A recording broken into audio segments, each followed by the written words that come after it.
I'd like to talk about what looks like will be the end of this shutdown. And I know not everyone's going to agree with everything I have to say, but if you agree with Well, I'm not going to 10 agree or with 70%, this. I'm warning y'all now. that's good enough. There's a school of thought out there that says you have to agree with everything I have to say 100%. Otherwise, you're Satan. I'm against that. I know there are a lot of people super angry that this shutdown will be coming to an end. But please focus your anger on the right enemy. Chuck Schumer is terrible. He's still not the enemy. And if you're engaging in infighting, you're doing exactly what Trump and the GOP want us to do. Wrong. We have to stay united. Wrong. Trump and the GOP love it when centrists and progressives and the Democratic Party beat each other up. They win. We can't afford to do that right now. America is in the balance. We have to stay united. No. No matter what. No. Chuck Schumer, terrible, is not your enemy. The Democrats will be voting with the Republicans to open up government, not your enemy. Wrong. You know who the enemies are, Trump and the GOP. Hey, Stuart, I often agree with you, and I appreciate much of your thoughtful content.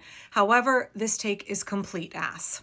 Bad take, real bad take. I want to ask you whether you think we should have had unity with Neville Chamberlain. Whether you think that we can actually have real unity and work together for a common cause with Vichy France. I completely agree that the actions of the last few days benefit Donald Trump and the Republicans. It benefits fascism. But that is not the fault of those of us who are angry and want justice now for the betrayal of the Surrender Dems and the complete lack of leadership and the ineptitude of Chuck Schumer.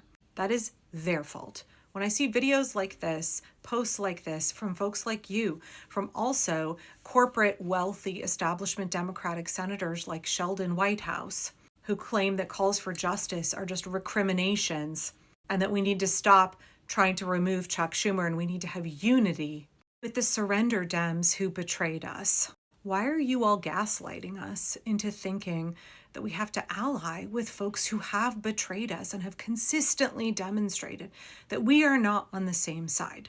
When our elected representatives choose to represent the interest of the airlines, Walmart, Kroger, big corporations, big alcohol, APAC, dark money, billionaire money, when those folks are supposed to be our elected representatives, public servants working for us, why? Why are you framing this way? Because it's uncomfortable to think about reforms in the Democratic Party, because it's really hard to face the reality that we have to fight this war on two fronts.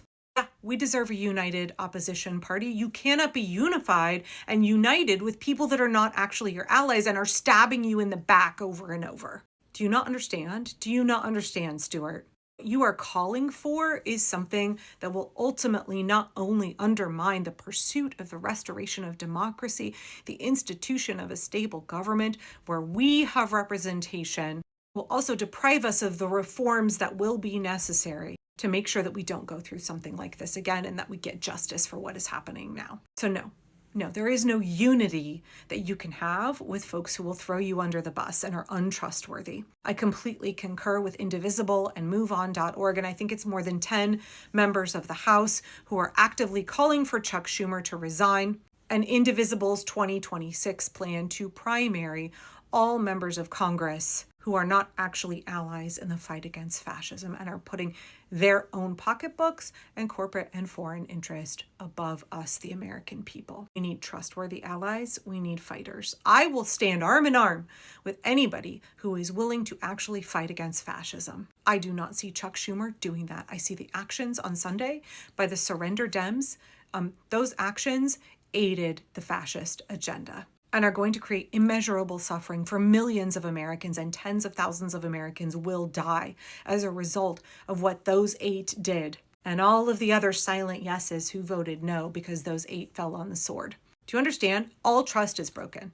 Democrats in the Senate destroyed whatever tiny shred of trust the electorate had in Democrats who are currently in Congress. They did that. Do not blame us. They did that. Your video sounds like somebody telling a woman to go back to her abuser. Your video sounds like someone saying, make nice with your abuser because they're in this community. Yeah, you go to church with them, don't ruffle feathers, sit in a pew with them every Sunday, We know they abused you. We know that they caused real harm, but it makes us uncomfortable to see it. We don't want that kind of division. We don't want to do the hard work of having to actually make sure that you get justice and you are protected. That's what I hear when I hear anybody who is up making social media posts, whether they are a regular, person, an influencer such as yourself, or whether they are a member of Congress.